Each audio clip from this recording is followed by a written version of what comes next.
Have we thought this through?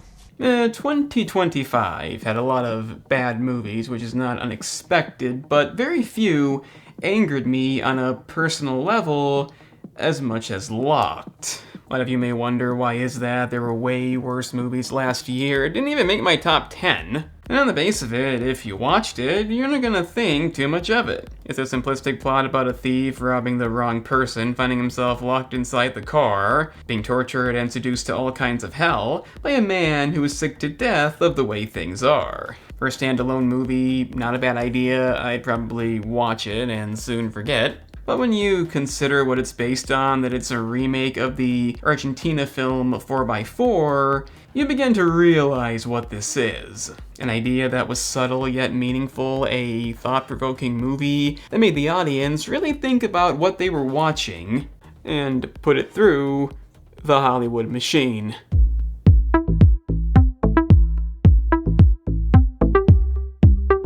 Directed by David Yarovesky and produced in part by, sadly, Sam Raimi, the movie stars Bill Skarsgård and Anthony Hopkins as the petty thief and sadistic car owner. On the base of it, that sounds like a solid cast. Skarsgård wanting to play somebody who wasn't in control after Nosferatu, and obviously Anthony Hopkins as a sadistic captor seems like the perfect fit. The problem is, the first issue, I just named it, you probably missed it. Sadistic. I'll get back to what I mean by that, but the original movie had a very basic message about right and wrong. The thief was just an asshole, damaging the car, dismantling it, pissing in it for good measure. And if you saw that movie and aren't blinded by the flashy style of this one, which I think is the idea, you'll understand why they made him that way, opposed to somebody we can all like. The point was to emphasize the time we live in, the setting, not feeling safe, living in crime-filled cities, and in the end, being sick to death of it. Obviously, locking somebody in a car is illegal, mental torture is not justified, but we're made to not like the guy in question by immediately showing us he doesn't care, so it's debatable who to emphasize with. Again, I'm not saying it's okay to do this, but I think a lot of people can kind of relate, and it leads to a narrative when you don't necessarily root for anybody. Locked, on the other hand, doesn't do this, it does the exact opposite,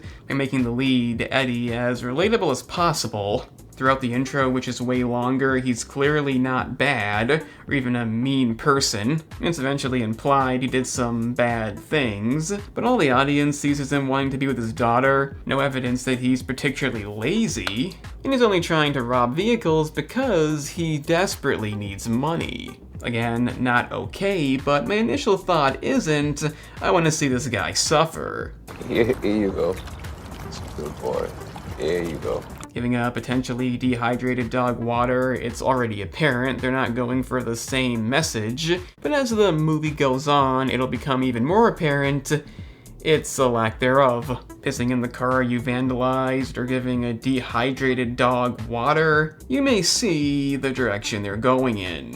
When he finally gets into the conveniently unlocked, really expensive looking car, and seemingly expected it to be unlocked on sight, he doesn't even hardly do anything. Almost immediately gives up and tries to leave, so it's just the basic motions. Realizing it's bulletproof, soundproof, you can't see through it, obviously phones are out, so basically it's just a generic thriller that's gonna force feed a message. But I don't even think they're convinced, more so a means to an end. The original got right to the point, made the message clear. It wasn't just, will he escape? In this case, it isn't even that, it's how will he escape? And given the star-studded cast, I don't see a bad ending. Speaking of star cast, Anthony Hopkins as Williams, the aforementioned perfect fit, kinda sucks in this. I mean, he has charming moments, he's comedic, it's nothing new, but the biggest issue is, personality-wise, he takes it too far. Opposed to the original, he talks way too much, even after Eddie passes out, after accidentally shooting himself, he still keeps talking. It fades away. Unlocked, people have pride in how they look and how they behave. Very early on, you can tell he's lost it. I don't feel bad for him at all. Yeah, he has the same issues as the original, as in he's dying, he has a dead daughter, which is very poorly explained. I'll get back to that. But because of how sympathetic Eddie is and William's overall tone, he comes across as a mindless, vengeful antagonist because he is. Again, in the original, he was a vandal, he broke in the car, took pleasure in it, pissed in it, made you outright dislike him. This way throughout the movie, you could take pleasure in seeing him suffer a bit, especially if you're a victim to that kind of crime. But then when he really starts to lose it and it becomes agonizing to watch, which it does, when you realize he may have learned his lesson, you'll have to consider whose side you're on and how justified it is. It's done in a simplistic way, the movie never really leaves that location, you know why, it didn't need to, and it allows you to really get into the consequences that people like him bring on society. It's a unique idea done beautifully, the audience is respected, they can make up their own minds, and that's something Hollywood is not too fond of. That's why when William starts talking about his family, I immediately don't care, because it makes no effort to make me care. They literally interrupt the moment to play comedic music. I guess it's supposed to be, like, torture, but why would you do this now? I kinda wanna know what's going on. I mean, I don't care, but it's still dumb. And when you finally find out about his daughter, it's the end. Like, way at the end. It gets brought up not for an emotional reason, but to make the climax work out. I mean, I already knew the kid was dead, there was no build-up, that part's obvious. So I may as well just brought it up there, but that's just because it's executed so poorly. And when I dropped her off at the condominium, two men approached. Listen, I don't give a shit about your life story. Language! God, fucking what? Here we go. Yeah. Get it because that's funny? Wait a minute. Is that a GTA wasted tattoo? Somebody tell me. I will say I do like this bit when he finds out he actually won $500 with a lottery ticket, especially because you see him buying those but he only scratched off 2. That's pretty ironic. And the moment that follows, him trying to apologize and William having none of it, is a pretty good scene if you're into the new vibe when Eddie's not that bad and William's a dick. However, given the movie's clearly not gonna end the same way because it's not, we need a potential escape for later. And when he gives him a cookie for his effort, he sees that possibility, realizing he can reach the car's electronic system without being seen. Well, his foot at least. Now, while the original could mainly get by with its ideals and remaining stationary, there was a point when the car moved. In this moment, he gets away, but we kind of know where it's going, being a dream, but it was real effective, and not a long scene either. But Hollywood knows Americans won't have that. The car again starts moving, but it isn't a dream this time, it's a whole section when he takes him for a joyride because we need to fill time. At this point, you can't possibly be interested, but they pretend you are. It's like a safe place to raise a family. Security systems, cameras, metal screen doors. These are good people who live in fear. I literally care more about the next Avengers movie. What makes you think you can do this now and be effective? What does? I feel bad for Eddie, the movie does succeed there. That's the only thing. So maybe you want to see him make it, but you sure as shit don't care about William's ideals. Perhaps you disagree, perhaps you think even if Hopkins phoned it in, there's still a message. Well, no.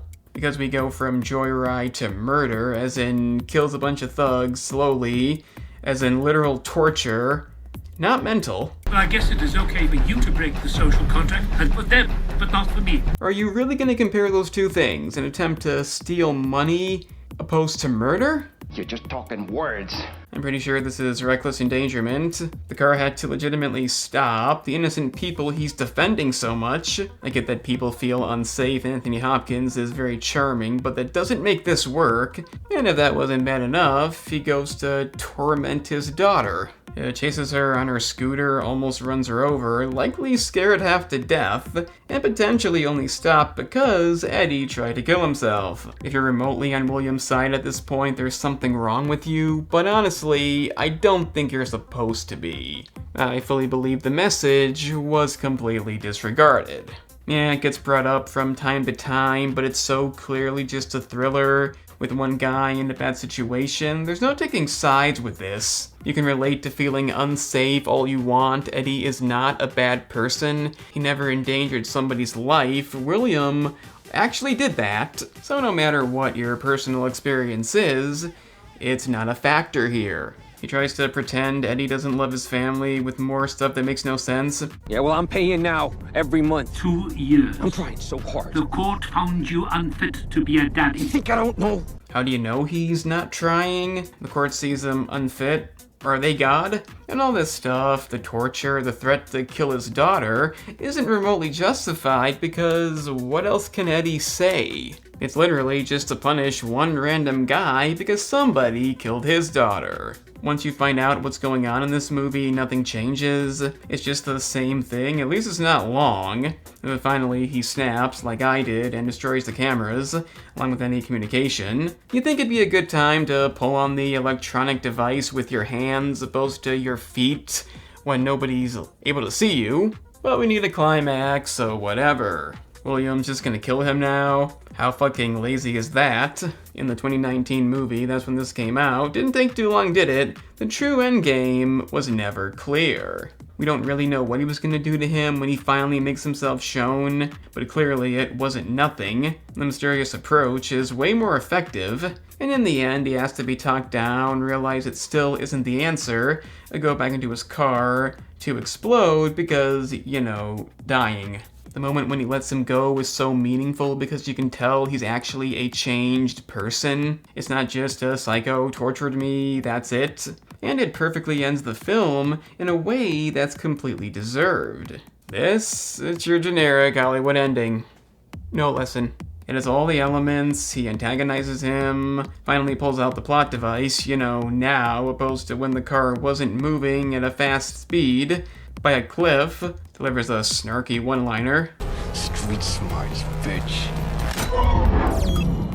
That was a thing throughout. And even though this would probably kill or severely fuck them both up good, it's a ricochet bullet that does William in. Is this a joke? I'd like to have a comparison here, a look at both endings.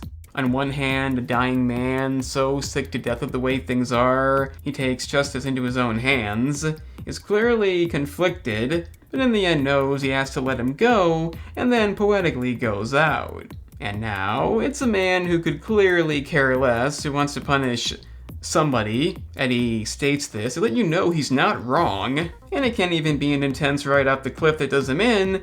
No, it's a CGI bullet bouncing off of the bulletproof glass. Even that isn't it. He's still gotta hit him a few times, have William say, "That was fun," or something before dying, because that sounds cooler. And I just want to say, when he was taunting him, telling William who he was, his true motivations, he was right. Completely. That's the main issue here.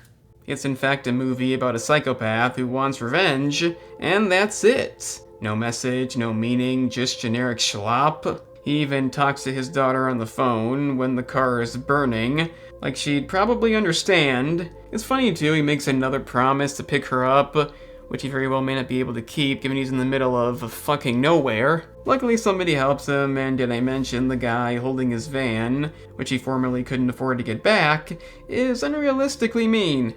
350. You're gonna have to wait like everyone else. Because easy. While this movie is mostly bad for generic reasons, we do get a really weird ending. He sells the van, buys a little pink bike, and shows up to school on that. I guess it's supposed to replace the scooter, but how are they both gonna get back home? You just sold your only real vehicle. It's gonna be okay. Yeah, that statement is relevant. You're in a supposedly unsafe area with no vehicle, so not the best situation, but I'll admit, I did not expect that ending. Needless to say, that's not how 4x4 ended, likely because that wasn't a generic thriller based on something they didn't think up. This is. Without seeing the original, I don't think Locked is a terrible, unwatchable movie. It's why it wasn't on the list. It's still not good. Like I said, generic, not really engaging, no reason to be on William's side. It relies on pointless scenes like the car moving. You know he's not going to kill him with the moving car, so no suspense there. It's only happening because the message is completely lost. 4x4 was thought-provoking, it made you think, it made you feel sympathy. This does none of that. Aside from a man being held captive by a psychopath, that's all this is. If you need some mind rot to waste time, this should get that done. Maybe you want to see Bill Skarsgård in a different role. He does do that well. Or maybe you just love Anthony Hopkins, and you don't care if it's the same repetitive shit. It's not the Hopkins I know, another epic fail. Maybe it's not his fault, maybe the script, who knows. What I do know, beyond a doubt, it's a complete and utter lazy effort. It's not really good in its own right, and if you've seen the source material, it's outright disgraceful. But I want to know what you think. Comment down below, like the video, subscribe, share it if you can, and if you don't hit the bell to get notified, recommendations are not gonna come. Also, there is the Cinema Analyst, the second channel for reviews on new movies. If you want to see those, there's a link in the description. I'm the Analyst, and remember kids, a new idea is an option too.